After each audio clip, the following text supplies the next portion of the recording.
Вложена работа, време, пари и труд за квалитетни земјоделски производи и честопати временските услови уништуваат се.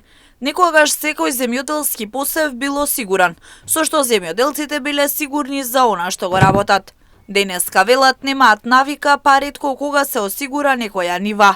Децидни се дека треба да ги осигурат нивите со цел да го заштитат производството од елементарни непогоди, поплави, пожари и слично, но повторуваат за тоа немаат навика. Јас сум регистриран индивидуален земјоделец.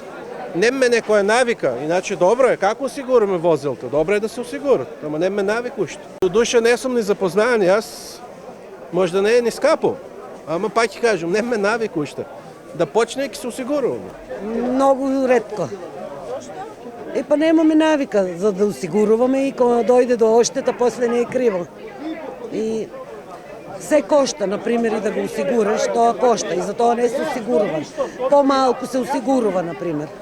Малкумината произведувачи на зеленчок и овошје кои ги осигурале своите ниви велат дека тоа го сториле за да добијат субвенции, но додаваат дека не се задоволни од исплатата на премии. Субвенции мора, за субвенции. Субвенции мора. Тешка работа со диби свиње, тоа е така, нема ништо. Тешка работа.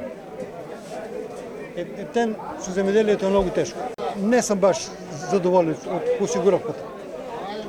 Да ти кажам, не. На кој како? На кој како? Не ми задоволува тоа. И нема што да правам напред. Кога се во прашање финансиските средства за осигурување, земјоделците велат дека не се запознаани со истите, бидејќи нивните ниви не се осигурани.